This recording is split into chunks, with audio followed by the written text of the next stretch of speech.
Hola, buenas tardes. ¿Cómo están?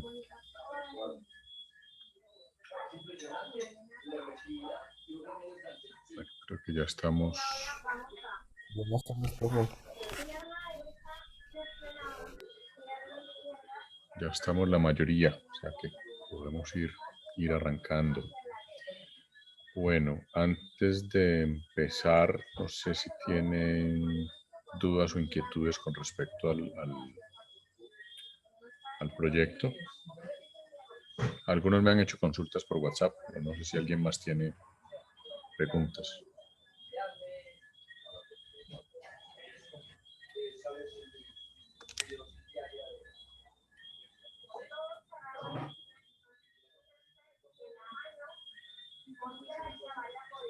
¿No? ¿Ninguna?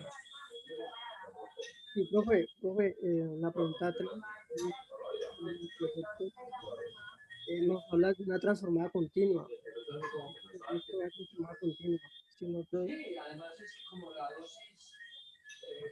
En la pregunta 3 nos dices que muestra la transformada continua.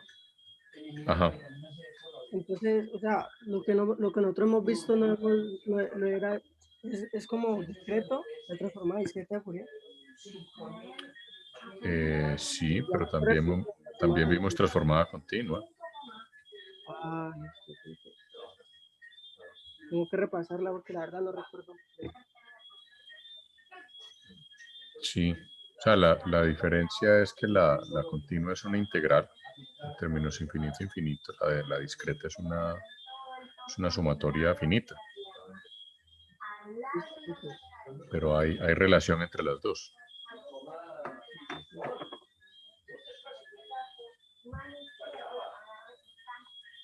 Ok, ¿alguien más?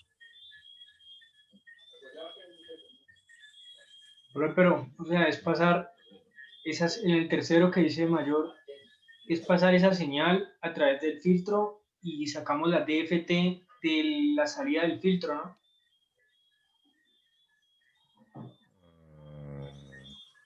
Dame un segundo, yo reviso.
Punto 3. Ok.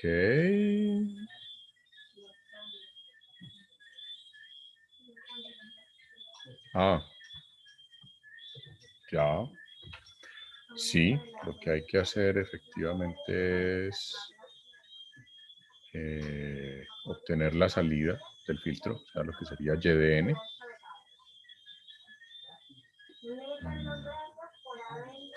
Y mirar cómo se comportaría la señal si fuera continua. Fíjense que la información que hay del filtro es la frecuencia de corte, de tal forma que es transparente si se hace en continuo o en discreto. Además, fíjense que la señal senoidal también les permite a ustedes modelarla como discreta o como continua.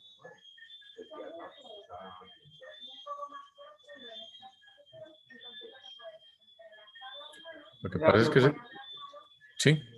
cuando ahí dice que la transformada continua es lo mismo, solo que usamos la herramienta, digamos, o sea, la hacemos ver de continua, pero o sea, discreta es la misma como forma, ¿no?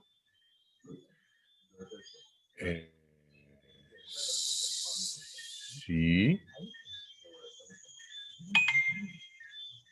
Lo que pasa es que, a ver, ahí tienen que pensar en dos cosas.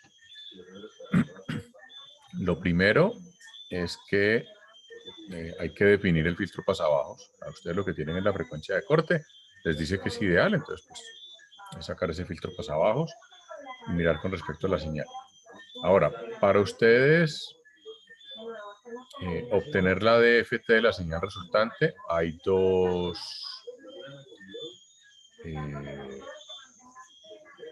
opciones. Una es hacer la convolución en el tiempo. Dos, llevarlo a la frecuencia, que sería un producto.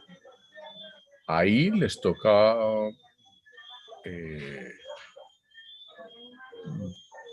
pues llevar las dos señales al mismo dominio, básicamente. Porque fíjense que el filtro está especificado en el dominio de la frecuencia y la señal está especificada en el dominio del tiempo. Lo que tienen es que llevar o el uno al tiempo o la otra a la frecuencia. ¿Listo? Y ahí ya pueden obtener la DFT de la señal. Y lo mismo la transformada continua. O sea, si ustedes analizan bien el problema, ni siquiera tienen que hacer cálculos realmente.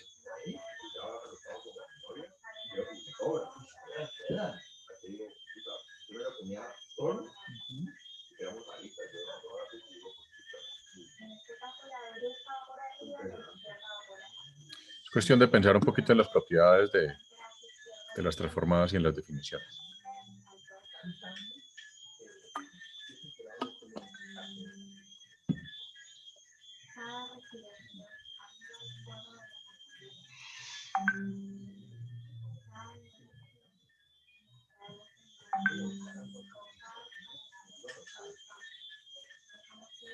¿Algo más?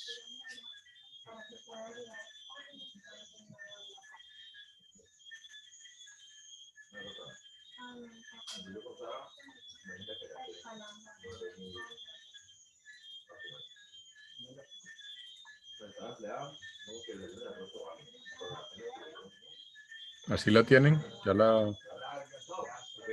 ya ven por dónde va la cosa. ¿Estás compartiendo, profe? No estoy compartiendo.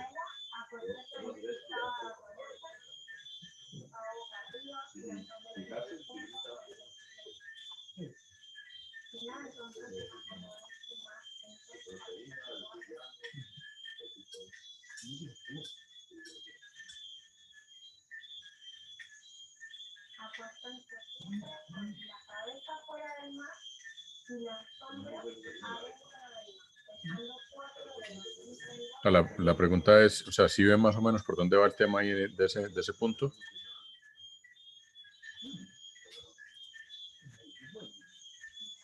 ¿Para ver la diferencia de la transformada en la entrada y en la salida o qué? Ajá. Pero, o sea, cuando dices, mi pregunta es, cuando dices que hay la DFT de la señal de salida, es la misma transformada continua, ¿no? Que nos pides.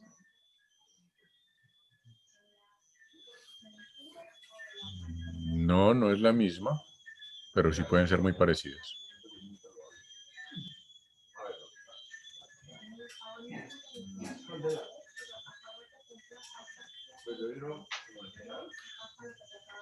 O sea, un poco el objetivo de ese punto es que ustedes vean que las dos transformadas pueden ser muy parecidas. Simplemente es una cuestión de cómo se manipulen.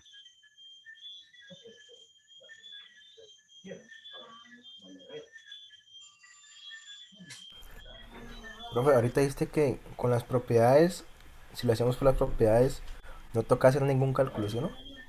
Sí. Exactamente.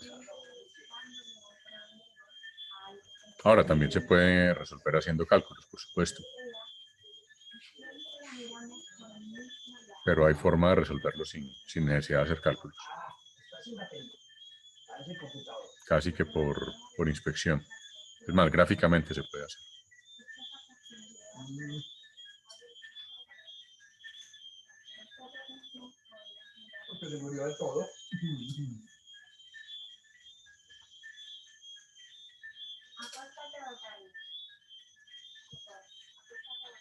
Bien, si quieren le van pensando un rato. Vamos avanzando un poquito. Simplemente para ir cerrando un temita que teníamos por ahí abierto en el caso del capítulo 5, ya para cerrar el capítulo 5. Les voy a mostrar, permítanme un segundito, yo les comparto aquí una cosita.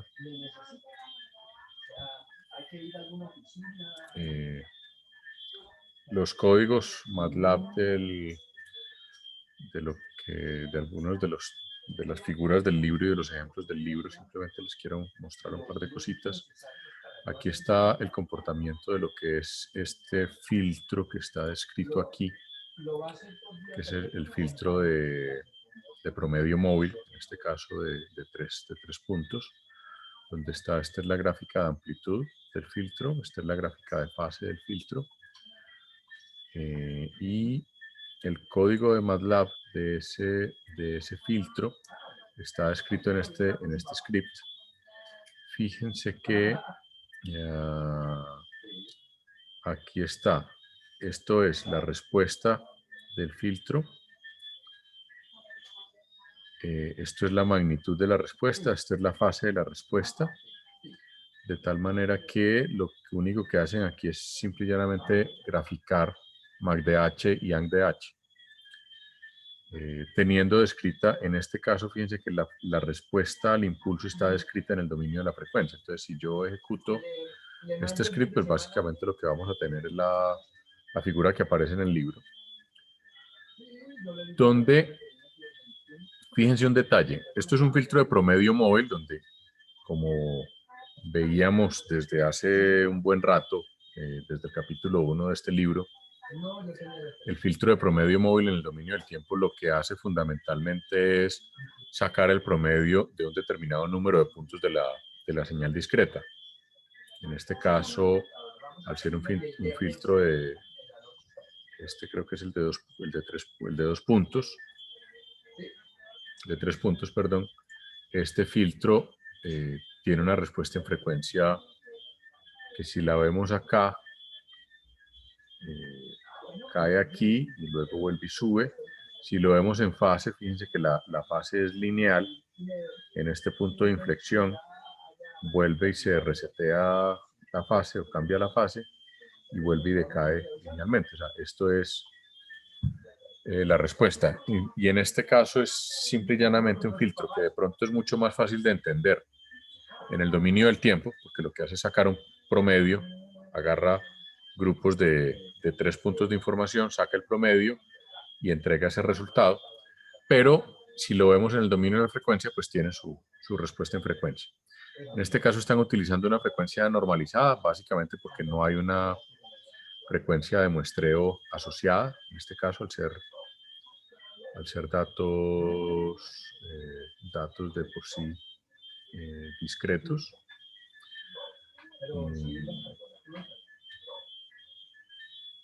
Y pues básicamente aquí es donde me dice, bueno, en este caso omega, que es la que me representa la frecuencia, la definen entre 0 y 1 y por eso es una frecuencia normalizada. No estamos trabajando con respecto a una frecuencia de muestreo, sino simplemente con respecto a una frecuencia que va de 0 a 1 y está normalizada. Si ya le pusiéramos una frecuencia de muestreo, pues tendríamos otra forma de graficar esto. Luego, el siguiente script corresponde a...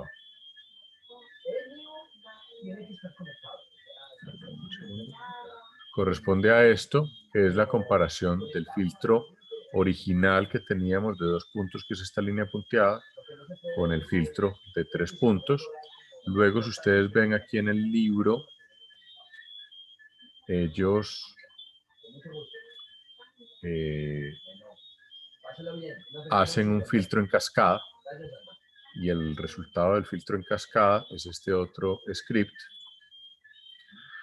Lo único que ellos están haciendo es, fíjense que están cambiando los coeficientes de tal manera que ustedes tienen aquí H2, que es el filtro en cascada, es el resultado de multiplicar H1 por H1, que son los dos filtros que son idénticos, solo que al ponerlos en cascada y en el dominio de la frecuencia, es una multiplicación, que es lo que nos dice la propiedad de la transformada de Fourier. Y lo que pasa, en este caso, es que vuelve y juega. Este filtro en cascada tiene una respuesta mucho más selectiva que el filtro normal. El filtro de 3 puntos cae hasta punto 9 más o menos, normalizado, mientras que este cae hasta punto 8. O sea, este tiene una respuesta mucho más pronunciada, lo que es lo mismo, pues es más selectivo en frecuencia.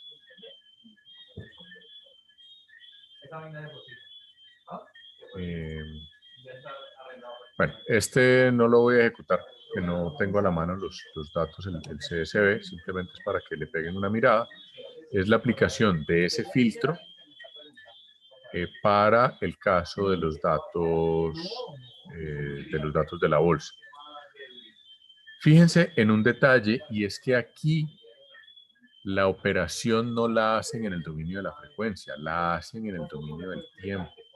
Entonces toman la ecuación de diferencias con los datos de cierre, que son las Cs, y con los datos de entrada, con los datos de cierre, resuelven la ecuación de diferencias finitas, que es lo que hace este bucle for, y luego pues básicamente grafican los dos resultados de C y los resultados de Y, para entregar el resultado de la acción del filtro sobre los datos de la bolsa, que es básicamente, son estas dos figuras, los que están, ya se me olvidó, los que están con los circulitos son los datos de cierre, los que están con asterisco son los datos filtrados. Aquí el detalle es que los datos filtrados tienen un retardo, ¿sí? Y eso es un efecto precisamente de la respuesta en fase del filtro que veíamos más arriba. O sea, si yo me vuelvo acá un segundito, vuelvo a graficar esta. Entonces, ese efecto que estamos viendo allí de los asteriscos respecto a los circulitos se da por esta respuesta en fase. O lo que es lo mismo, la forma como opera este filtro me genera un retardo que hace que tenga una respuesta en fase lineal, que es lo que veíamos también con la propiedad de la transformada.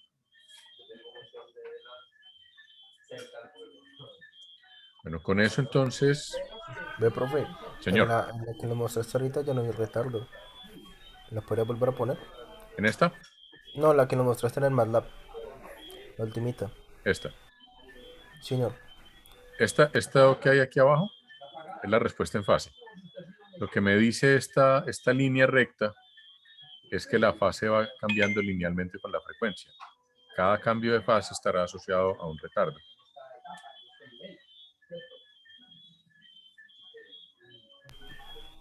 Fíjate que aquí es un retardo conceptual, porque así al ojo no la pillo. No es un retardo conceptual, es una propiedad de la transformada. Acordate que hay una propiedad de la transformada que me dice que la transformada de Fourier de la función con retardo equivale a la transformada de Fourier de la función más una diferencia de fase. ¿Sí? Entonces, aquí lo que vemos es, hay un cambio de fase, en este caso es menos 18, que es el valor de Y en este punto que escogí aleatoriamente. Y eso lo que me está diciendo es, en este punto, ese retardo de fase, si me devuelvo al dominio del tiempo, eso implica un retardo, que es lo que está mostrando esta gráfica. ¿Ya? Listo.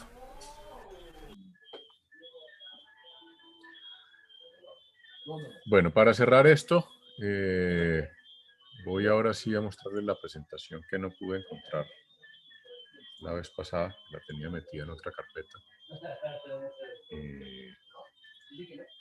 Parte de esta presentación ya la vimos, o sea que esta parte la voy a pasar relativamente rápido. Esto ya lo vimos con la herramienta de MATLAB de Filter Design, pero simplemente para hacer un repaso, lo que está en rojo punteado es la respuesta ideal del filtro, lo que está en azul es una respuesta de un filtro real que es parecida al filtro, al X-Ripple que vimos la clase pasada con el MATLAB. Esta es la respuesta en amplitud del filtro, lo que es lo mismo, pues la respuesta en magnitud. Estos son los 4 tipos de filtros que ya también vimos y que estaban en el libro. Pasabajos, pasaltos, pasabandas y eliminabandas. Para implementar estos filtros de forma continua, esta es la estructura típica de un filtro de estos.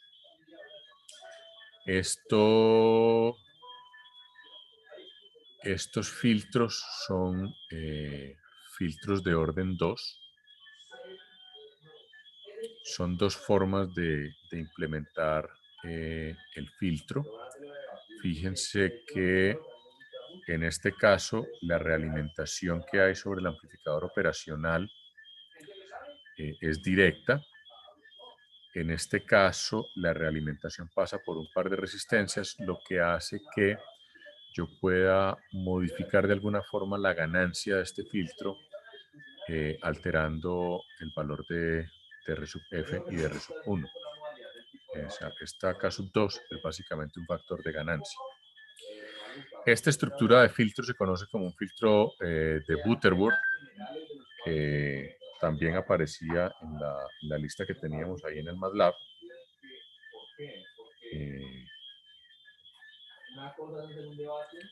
Simplemente esta es la versión continua de ese filtro que veíamos en el MATLAB, que se puede implementar también como un filtro FIR. Ahora, de esta estructura de filtro se puede hacer de distinto grado, pues de distinto orden, e ir mejorando la selectividad. Si ustedes se fijan aquí en este diagrama de Bode que hay a este lado, un segundito, yo pongo el puntero por aquí. Si nos vamos por aquí, aquí vemos la respuesta del filtro, que es un filtro que no es tan selectivo. Fíjense que más o menos por aquí vendría estando la frecuencia de corte y aquí empieza a decaer lentamente. En la medida que yo aumento el orden del filtro, pues puedo ir mejorando la selectividad. Ahora, ¿cuáles son los parámetros típicos de diseño de los filtros? Depende del número de... Esto aquí. Se tostó el PowerPoint, un segundo. Listo ya. Dependiendo entonces del orden del filtro, pues yo puedo ir ajustando los distintos parámetros del filtro. Ya les muestro en la siguiente diapositiva a qué corresponden esos valores de K sub 1, K sub 2. En este caso el Chebyshev pues, tiene un cierto rizado. Estos son los 3 tipos de filtros más comunes que normalmente se construyen en filtros continuos.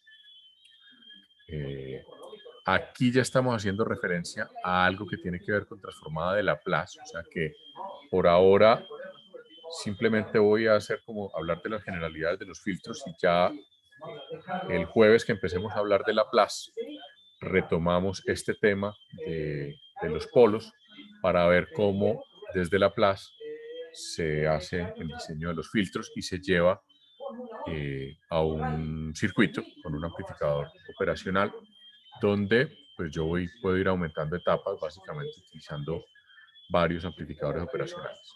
Entonces estos parámetros K me van a definir por un lado el tipo de filtro, la estructura también me define el tipo de filtro, pero en general todos son muy parecidos con operacionales, con un condensador de realimentación y poco más. Y aquí, pues yo puedo ver es como cuántas etapas. Espérense que se volvió a tostar esto. Como lentico mi computadora. Aquí puedo ver también cuántas etapas de filtro puedo ir implementando según el orden del filtro. Este es uno de orden 6, por lo que es lo mismo de 6 polos, de acuerdo a la tabla anterior. En este caso, cada segmento con amplificador operacional es un filtro de segundo orden. Al tener 3 segmentos, entonces tengo orden 6. Básicamente estoy poniendo 3 filtros de segundo orden muy parecidos en cascada. Lo que cambian son los parámetros K1 y K2 que se van definiendo de acuerdo a los valores de las resistencias, o sea, la relación entre las resistencias que utilizo, eso es lo que me da los parámetros K1 y K2. Fíjense que el condensador es idéntico en los 3 casos. Eso en cuanto a filtros continuos o filtros analógicos. En los filtros digitales, como les decía también la vez pasada, hay algunas diferencias. Por un lado, tenemos la misma aplicación o la misma funcionalidad de los filtros analógicos, que es separación de señales, o sea, pasabajos, pasabandas, pasaltos, etc. Pero también los filtros digitales se pueden utilizar para restaurar señales. Y aquí es donde los filtros digitales se vuelven completamente diferentes a los filtros analógicos. Con los filtros analógicos no es posible hacer esto de restauración de señales, porque los filtros digitales, digamos que a los filtros digitales les puedo poner propiedades que no es posible tener en filtros analógicos, entre otras cosas porque, si recuerdan, una de las cosas que hemos mencionado aquí a lo largo del curso es que en sistemas discretos yo sí puedo tener sistemas no causales. Entonces, esa propiedad de no causalidad la puedo utilizar en los filtros digitales precisamente para hacer este tema de restauración de señales. Entonces yo puedo, por ejemplo, eliminar el desenfoque, una imagen que originalmente estaba desenfocada, yo a partir de filtrados digitales la puedo volver a enfocar. O la puedo desenfocar también. Desenfocarla es muy fácil, porque desenfocarla es un filtrado, básicamente un pasabajos. Quitar el desenfoque sí requiere una cosa un poquito más sofisticada. La otra característica es que en los filtros digitales normalmente el resultado se ve en dominio del tiempo. Si recuerdan, una de las cosas que veíamos la vez pasada con el ejemplo en MATLAB era que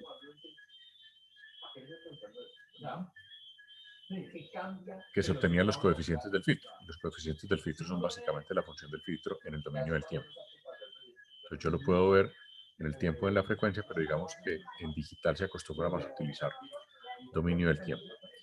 Y ya yéndonos un poquito a las técnicas de diseño, los filtros, los FIR, normalmente se diseñan por convolución, mientras que los IR normalmente se diseñan por recursión.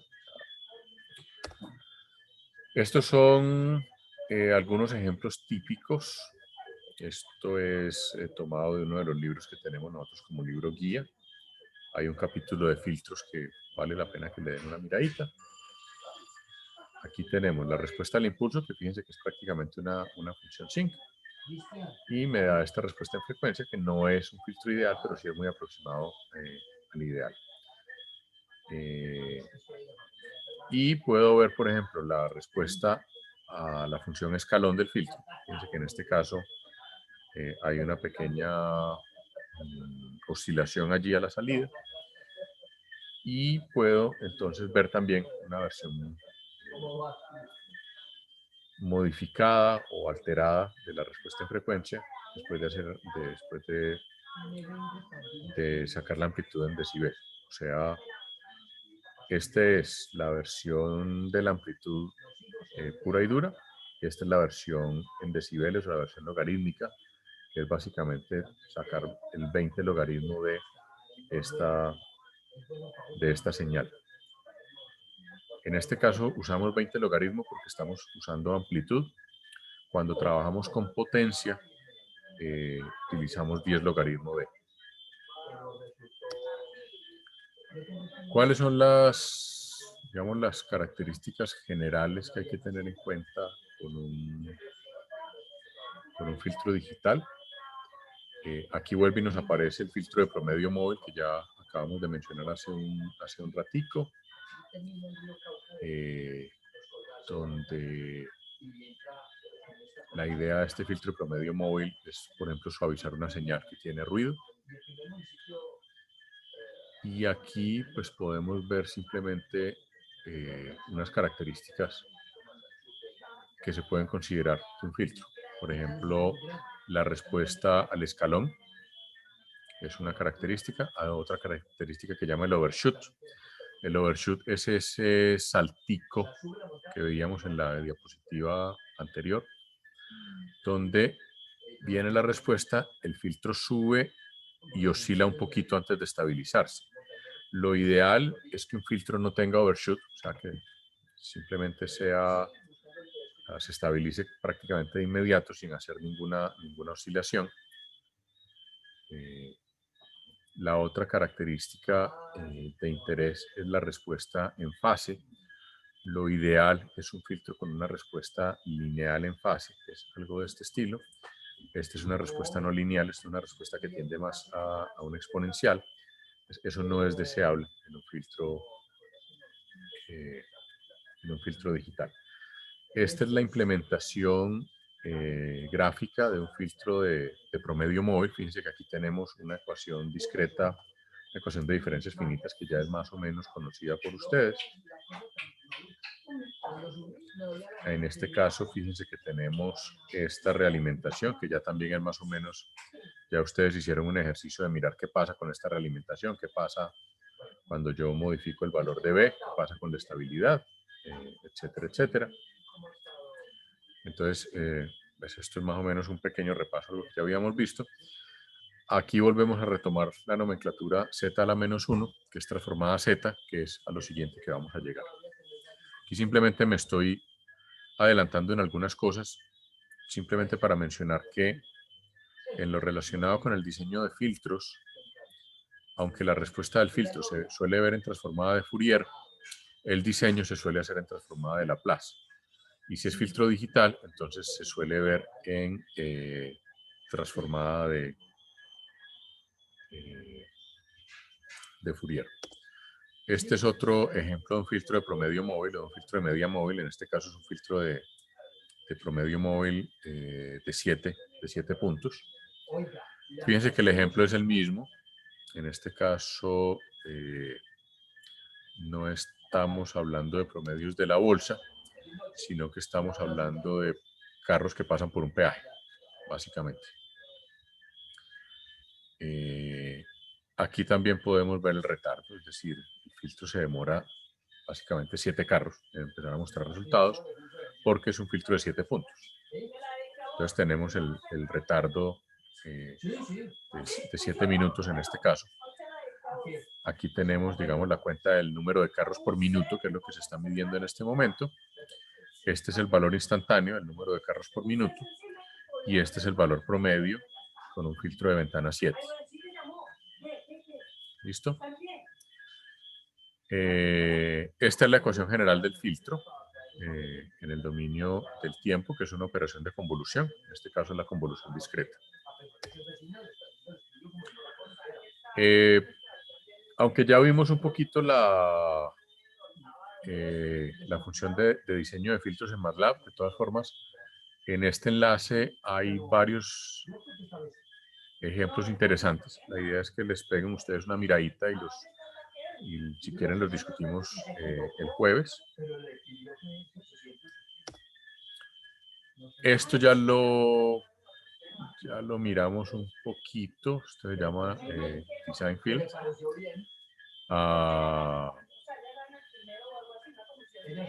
Es una alternativa a la que estuvimos viendo el martes, ¿ya? En este caso,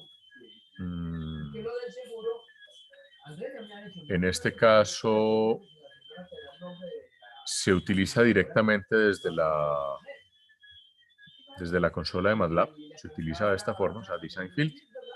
La respuesta, nombre-valor, y hay una respuesta de este tipo. Hay varios parámetros en ese par nombre-valor. Yo les voy a mostrar unos cuantos ejemplos en la siguiente diapositiva, simplemente para que ustedes vean, luego si quieren las implementan. Esta presentación ya está en el Moodle, para que la pueden revisar allí. Fíjense que aquí están los parámetros, está la frecuencia de paso, aquí están los parámetros, están normalizados. Fíjense que no me estoy metiendo todavía con frecuencia de muestreo. Frecuencia de paso, frecuencia de parada, esto es la ganancia.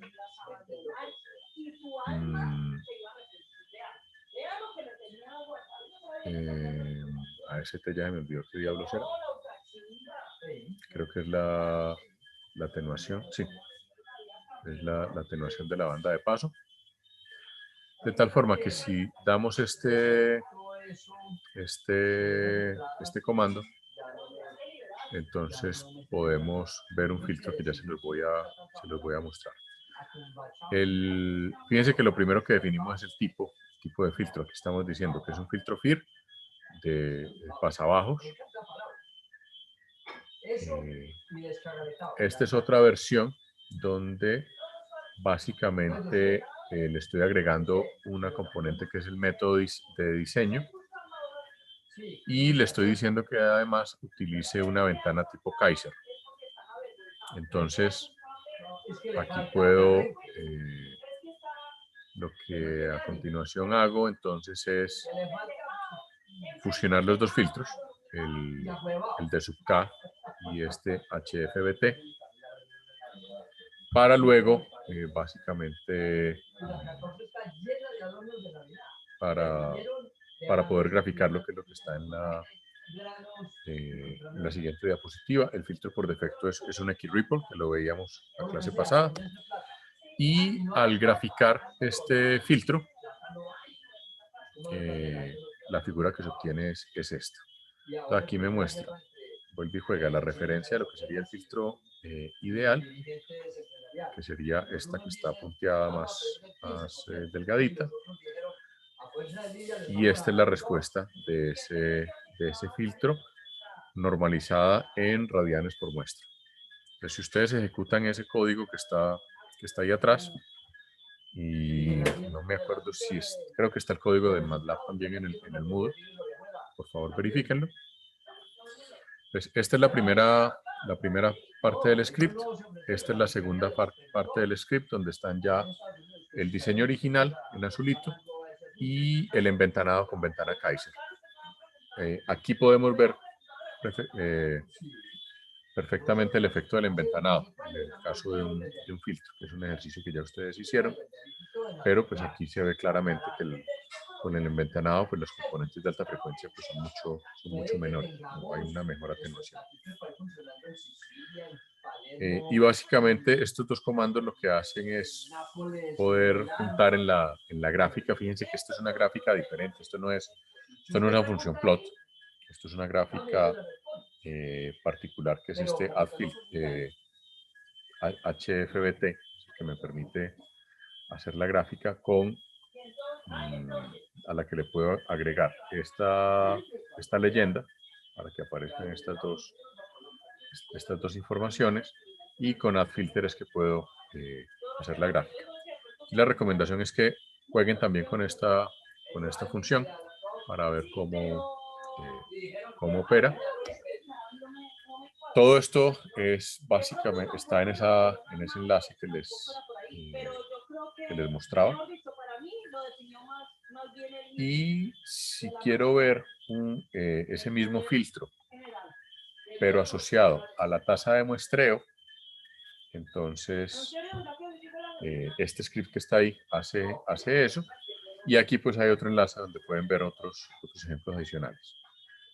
Ya ese mismo filtro, el mismo XRipple, con valores, pues ya simplemente lo que le agregué fue una F sub S, que es la frecuencia de muestreo, donde fíjense que aquí está adicionada al final. Entonces, al final se le agrega el sample rate. Se dice que el sample rate es la variable F sub S. Luego les muestro este código con una funcionalidad muy chévere que tiene la versión nueva de MATLAB, que es el script interactivo, donde podemos ir variando estos datos directamente en el MATLAB. Ahorita, si quieren, bueno, luego jugamos un poquito con esto. Por ahora, pues ustedes miren todas estas funciones. Esta sería la gráfica de este script, el resultado de este script. Y yo puedo utilizar una opción de editar las propiedades de los ejes para cambiar los textos y hacer de pronto esto. Simplemente cambié un poquito la escala, lo puse en español, etcétera, etcétera. Y el resultado de esos filtros, pues es una ecuación de diferencias. Ahora, simplemente para cerrar, quiero mostrarles un ejemplo ahorita en MATLAB de este filtro. Este es un filtro muy simpático. Ellos lo llaman un filtro tipo peine o filtro comb. Es un filtro que desarrollaron en el CCRMA, que es un centro de investigación en acústica que tiene la Universidad de Stanford. Todos a los que sean aficionados pues, al tema del audio, la acústica y eso, esta gente tiene una combinación muy interesante porque por un lado pues trabajan todo el tema de procesamiento de señales acústicas, pero por otro lado trabajan música, hacen música. Esta es la ecuación de diferencias finitas de este filtro. Dado que hay una realimentación, ustedes conocen bien qué pasa con la realimentación, pues de una vez advierten que el coeficiente A sub m debe tener una magnitud menor que 1, o sea, el valor absoluto de A sub m debe ser menor que 1. Les voy a mostrar entonces ese filtro en MATLAB, si logro cerrar esta joda. Listo. Y aquí en MATLAB, entonces, este filtro, si yo amplío un poquito esta vaina, que lo veamos mejor. Esta es la función interactiva que yo les decía. Bueno, aquí no tiene mucho sentido la función interactiva, pero cuando yo ejecuto esto, pues aquí me aparece la respuesta del filtro. Por eso se llama filtro peine, que tiene esta respuesta así.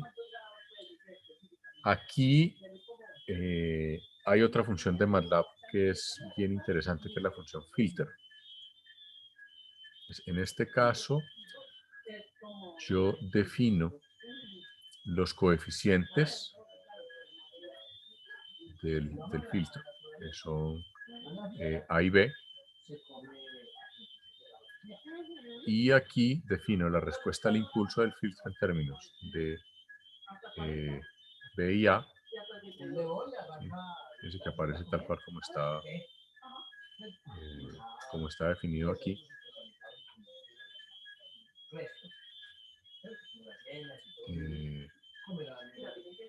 Y luego defino pues, la entrada. Esta es el impulso. En este caso, acuérdense que esto es un delta de Kronecker, es decir, es 1 en el primer valor y luego 0 de ahí en adelante. En este caso solamente definen 50 valores, 50 coeficientes. Y bueno, aquí dan una opción. Este ejemplo lo tiene la gente del CCRM, ha publicado en su página. Los que quieren trabajar con Octave, por ejemplo, pues esta es la versión Octave de esta función filter de MATLAB. Y bueno, aquí ellos dan otra opción que nosotros no podemos usar por una razón muy sencilla. Esto lo que hace es que me genera la gráfica en formato PostScript, Enhanced PostScript. Como yo no tengo instalado el GoScript en este computador, entonces lo debería instalar. Entonces pues no me genera la imagen porque no encuentra pues un driver que me imprima en PostScript.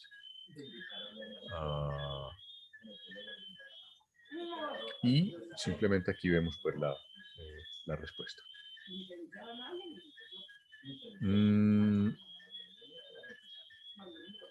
Quiero complementar hoy los ejercicios en MATLAB con unos ejemplos que hay en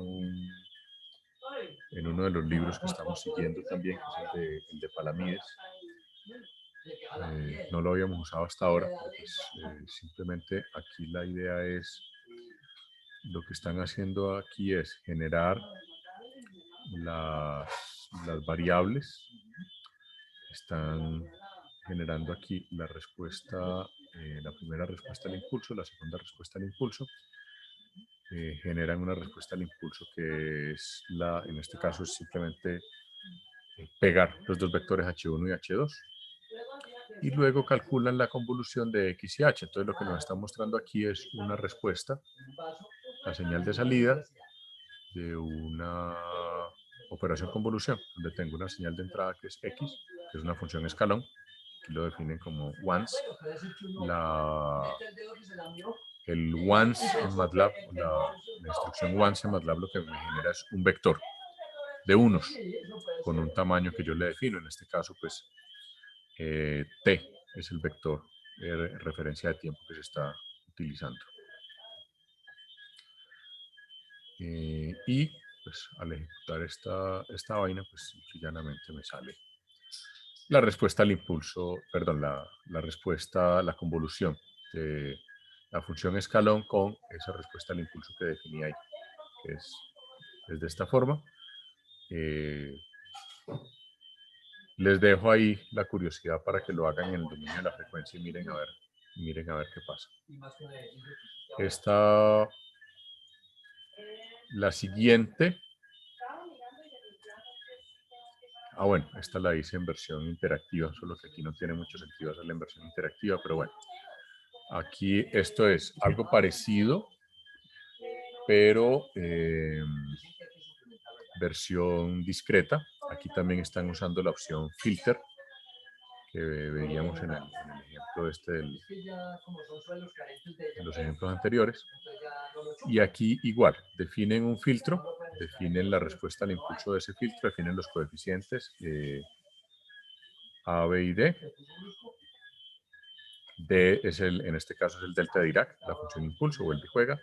Es 1 al principio, en este caso solamente lo definen de tamaño 10, en el anterior pues era de tamaño 50.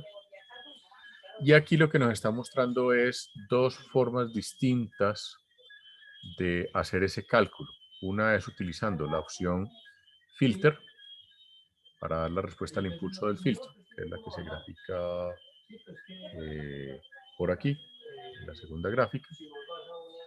Y la segunda forma es utilizando un bucle for, que es haciendo básicamente la respuesta al impulso resolviendo la ecuación de diferencia finita. Entonces simplemente es para un pequeño repaso, algo que ya habíamos visto, pero pues aquí está la implementación en MATLAB, donde tengo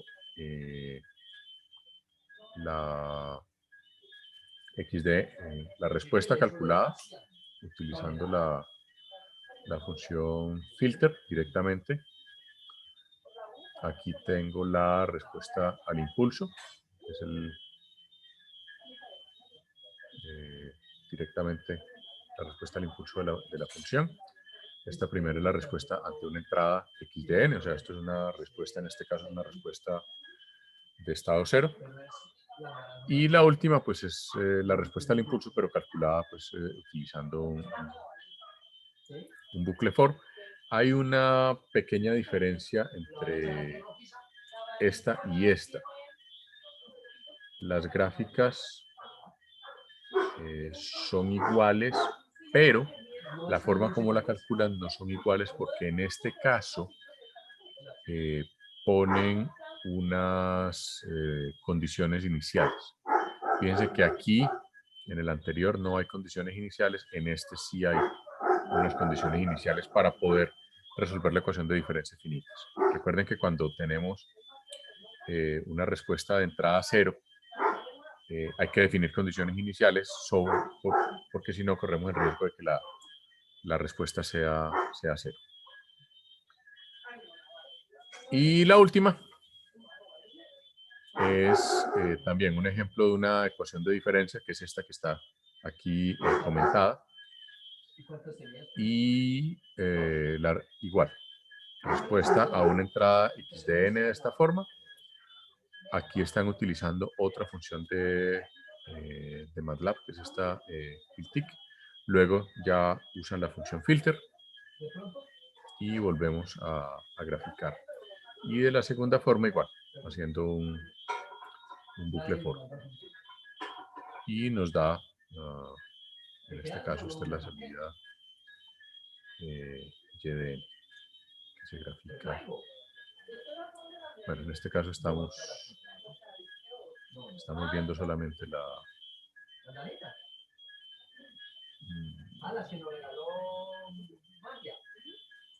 estamos viendo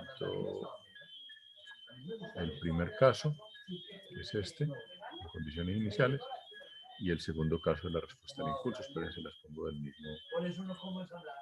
mismo tamaño. Pues esto es simplemente para que vamos como retomando todo esto, porque vamos a seguir trabajando con filtros.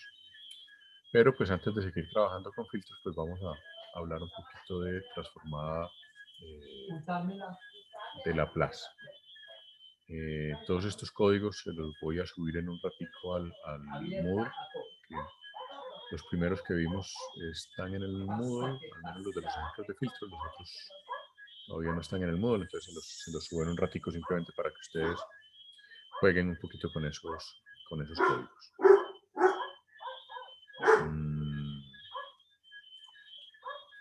¿Qué nos falta?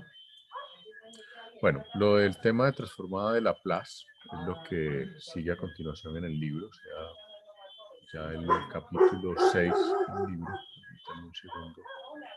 Pasamos todo esto.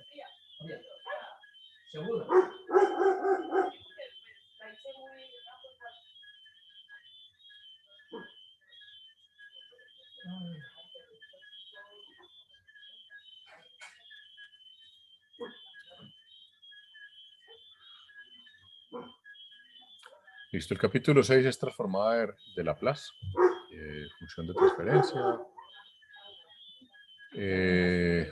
Haciendo un repaso rápido.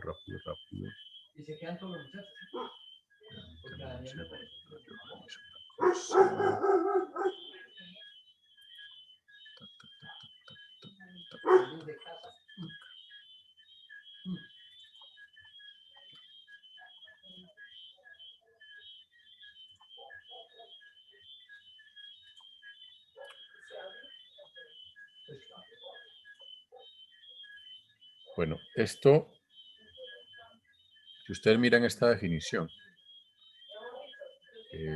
esto es básicamente una extensión de la transformada de Fourier. Es decir, esta ecuación que aparece aquí es la misma expresión de la transformada de Fourier continua, solo que se le agrega sigma más j omega. Es decir, la transformada de Fourier, para la transformada de Fourier, sigma vale 0, de tal manera que tenemos ese x de t e a la menos j omega t de t. Aquí aparece una variable adicional que es sigma, de tal manera que lo primero que hay que decir es la transformada de Laplace versión ampliada de la transformada de Fourier, o dicho de otra forma, la transformada de Fourier es un caso particular de la transformada de Laplace. De tal manera que omega se expresa en radianes por segundo, sigma se expresa en Neper por segundo. El Neper es una unidad bastante particular. Les dejo a que curiosen un poquito cómo funciona físicamente el Neper. De tal forma que S, que es sigma más j omega, se le denomina la frecuencia compleja. Ya tiene un significado más allá del significado de frecuencia que nosotros conocemos. Pero entonces ahí les dejo que investiguen un poquito para que el jueves discutamos de cómo va este asunto de los Neper. De tal manera que esta expresión de la transformada de Laplace normalmente se conoce o se expresa de esta forma, sabiendo que S es sigma más j omega. Entonces la función típica de transformada de Laplace que ustedes van a encontrar es esta, que se define de esta forma. Y lo que nos está diciendo aquí, esto es una señal senoidal y una exponencial en la misma ecuación. O sea, la particularidad de la transformada de Laplace es esto, donde lo que hacemos es transformar o mapear una señal en el dominio del tiempo a algo que denomina el plano S, de forma similar a como en Fourier pues lo mapeamos al dominio de la frecuencia. Esto es una forma de mostrar ese plano X de S. Si nos vamos aquí a este eje donde sigma es igual a 0, pues tenemos el caso particular de la transformada de Fourier. Aquí tenemos básicamente una gráfica de sigma contra j omega, donde aquí tenemos pues, las frecuencias positivas que ya conocemos por Fourier, aquí tenemos las frecuencias negativas que ya también hablamos un poquito de cómo es eso. Y si lo miramos de izquierda a derecha, entonces aquí tenemos exponenciales incrementales, exponenciales que crecen, aquí tenemos exponenciales que decrecen. Esto de las exponenciales que decrecen es lo que nos va a permitir luego mirar el tema de estabilidad visto desde la transformada de Laplace, con lo que vamos a ver ahora que se denominan los polos y los ceros. Esta es una gráfica que nos muestra un poco cómo es esa relación entre Fourier y Laplace. Lo que tenemos a la izquierda es Fourier. Aquí tenemos nuestra conocida función pulso con su respectiva transformada de Fourier, que es la función sinc. Y al verlo en la transformada de Laplace, entonces tenemos básicamente una versión 3D de lo que es esta función sinc. O sea, sigue siendo la función sinc, pero ya expresada en 3D. Esto es del mismo libro del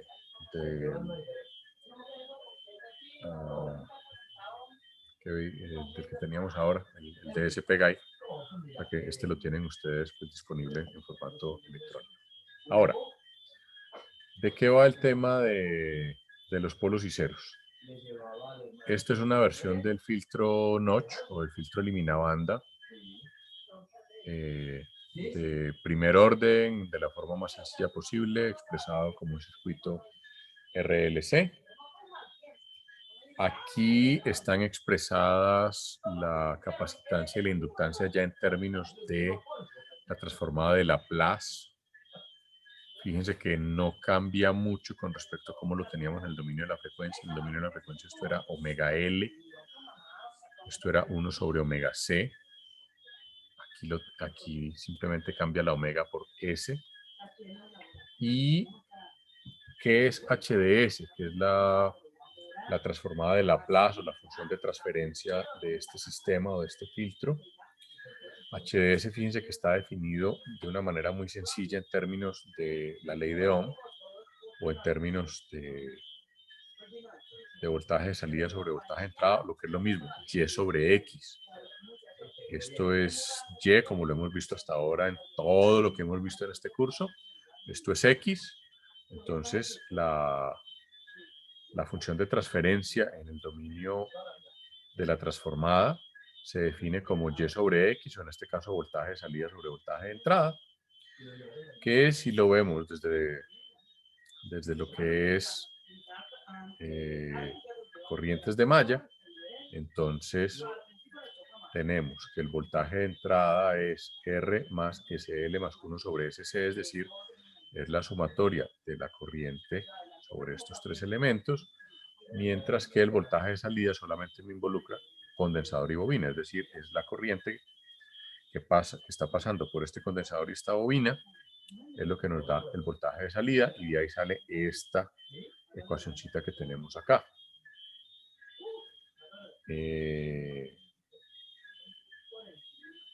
Aquí lo que se hace es un truco algebraico para expresar esto en términos de una ecuación de segundo orden, que es multiplicar y dividir por S, y entonces ya nos queda esta ecuación acá, toda en términos de ecuaciones de segundo orden. Fíjense que es muy parecido a la expresión que teníamos en ecuaciones diferenciales de un circuito RLC. En este caso es un sistema de segundo orden expresado como una función de transferencia en transformada de Laplace. Ahora, esta ecuación nos va a permitir definir algo que es bien importante en Laplace, que es el concepto de polos y ceros y el concepto de estabilidad. Me voy a adelantar de una vez, simplemente para decir, los ceros son los valores que hacen que el numerador sea cero, o sea, son las raíces de este polinomio del numerador, y los polos son las raíces del polinomio del denominador. De tal manera que este polinomio se puede factorizar. Esto es álgebra de la que espero que se acuerden. Y los ceros están ubicados aquí. Casi siempre los ceros suelen estar ubicados en el eje real. Los polos sí pueden estar a un lado o al otro. Y aquí básicamente cuando los polos están aquí al lado izquierdo, el sistema va a ser estable. Si los polos llegan a estar al lado derecho, el sistema va a ser inestable. Y el número de polos del sistema es equivalente al número de elementos almacenadores de energía. Es decir, dos polos significa que tengo dos elementos almacenadores de energía, en este caso una bobina y un condensador. Y el número de ceros usualmente es menor al número de polos, o igual. Y bueno, ahí lo remito al DSP Guide para que le peguen una mirada, capítulo 32, para que miren bien cómo funciona este tema. Volviendo al tema de los filtros, fíjense que retomamos el asunto de los filtros. Esta gráfica, que es la misma que veíamos en la presentación anterior, que se conoce como forma de Sallen-Key, básicamente me permite diseñar los filtros en términos de polos y ceros, de tal manera que en este caso, este ejemplo con dos polos me da esta respuesta en frecuencia. Si cambio los polos a este lado, entonces esto me cambia esta respuesta en frecuencia. Y el tipo de filtro básicamente va a depender de cómo ubico los polos. Entonces el filtro Butterworth, en este caso, es un filtro de orden 6. Son 6 polos.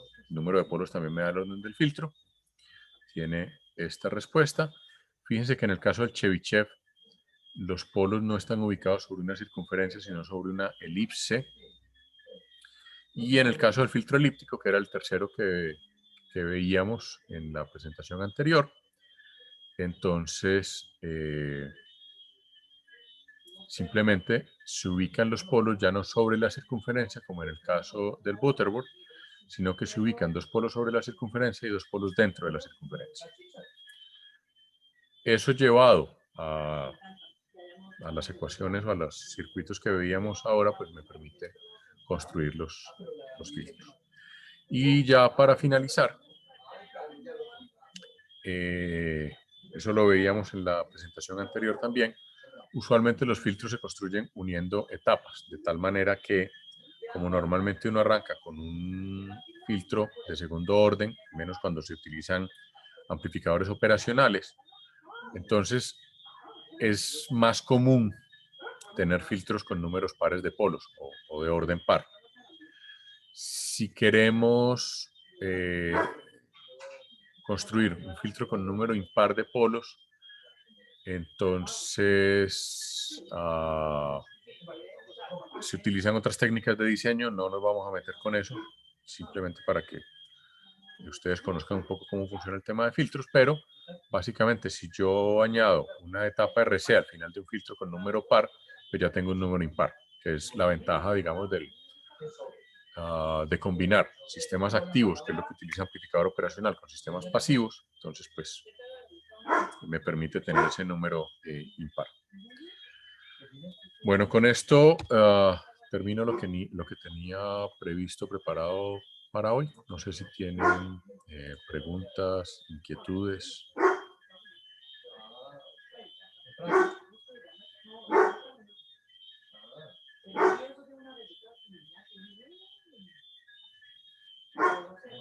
Bueno, la invitación es a que revisen entonces el capítulo 6, donde está pues con más detalle todo lo que acabamos de explicar. Yo les monto más tarde en todos los códigos en MATLAB, y la idea pues es que trabajemos también algunos ejercicios ya con filtros digitales, más que todo, es lo que nos interesa. Si quieren profundizar con filtros analógicos, pues me cuentan y lo revisamos con más detalle. Por ahora, pues enfoquémonos en este capítulo 6 y luego retomamos el tema de filtros con un poquito más de detalle, cuando ya miremos también el tema de transformada Z. Sobra decir que las propiedades de la transformada de Laplace son prácticamente las mismas que las de la transformada de Fourier. Creo que hay una propiedad que es diferente, dado pues que Laplace es como más general. Una de las mayores aplicaciones de Laplace es, como les decía, la estabilidad. Y eso nos va a dar pie para el tercer mini proyecto, que va a ser con Laplace. Y que se los comentaré el jueves. Una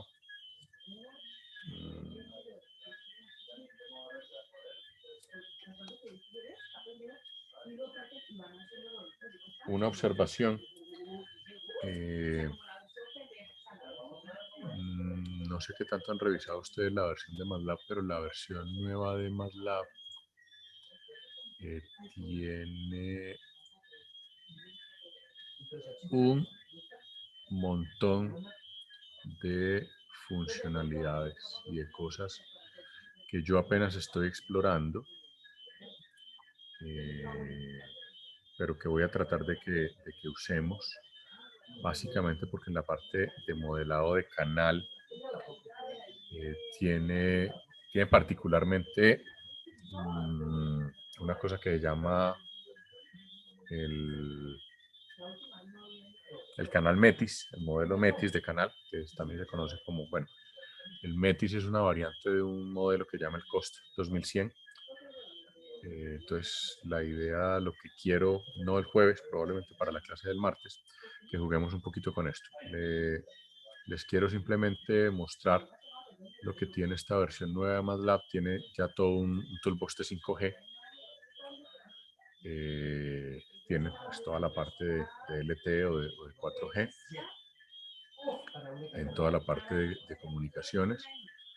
Tiene, bueno, para los que quieran brujear con esto, nosotros nos vamos a meter con esto, pero tiene todo unos toolboxes de sistemas de control y de aeronavegación.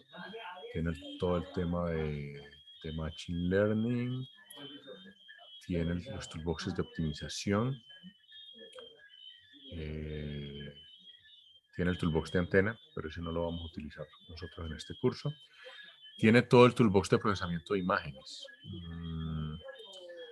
Yo debo ser sincero, yo hace por ahí 10 años no trabajo el tema de procesamiento de imágenes en MATLAB, ni siquiera, es más, a mí no me tocó el toolbox de procesamiento de imágenes, esto es nuevo para mí, pero tiene varios apps que podemos explorar también.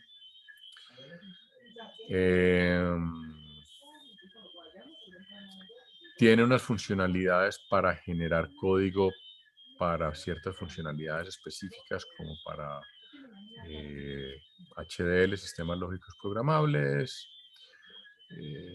Tiene un compilador para generar aplicaciones web, para generar código en C, en Hadoop, un generador de reportes y otro montón de pendejaditas que todavía no he explorado.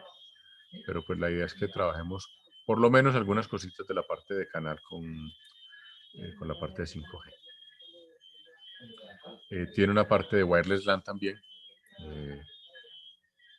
que pues no alcancé a jugar un poquito con ella, pero simplemente es, échenle una mirada.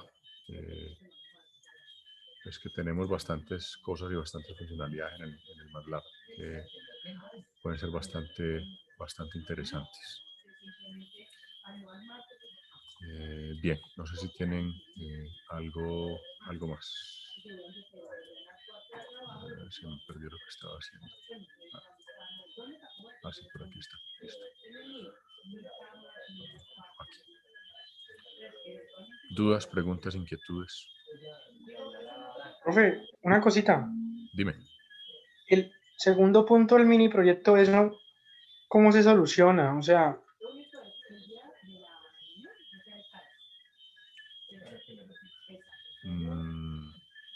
el de la magnitud de las muestras de la DFT8.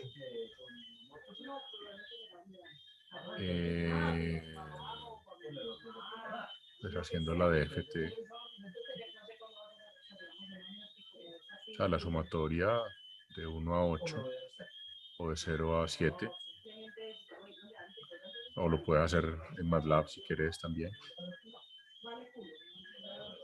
Usando la DFT de MATLAB, cualquiera de las dos. O sea, la magnitud es como la sumatoria de todos los elementos, ¿no?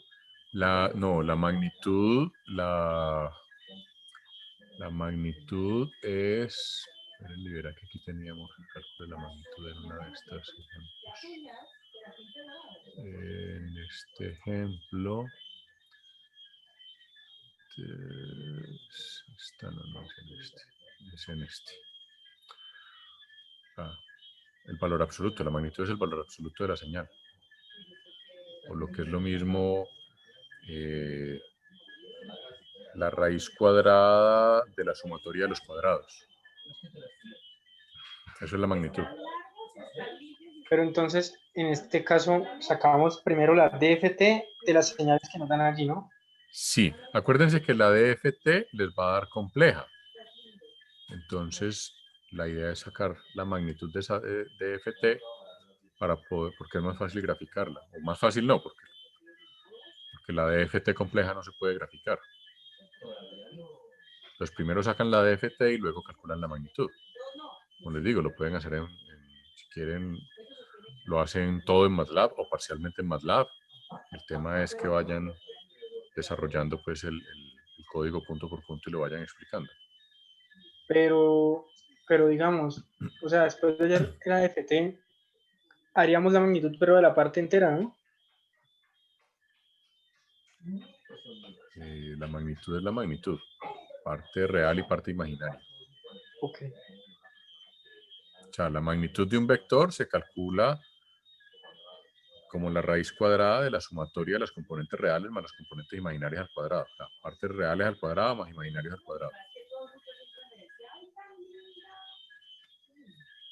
Que es igual que el valor absoluto de un vector.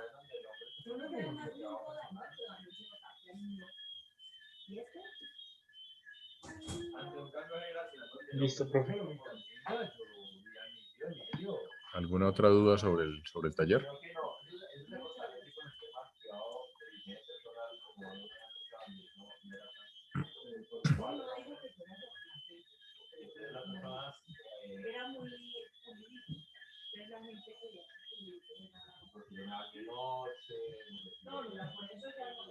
¿Ninguna?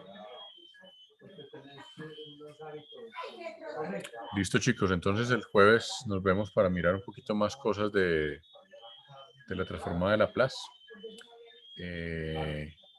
Y vamos a ver un ejemplito de algo de una aplicación de Laplace a sistemas de control para mirar con un poquito más de detalle el tema de estabilidad. ¿Listo? Listo, profe. Bueno, nos vemos el jueves entonces. Chao, chao. Dale, profe, chao, Profe, gracias. hasta luego.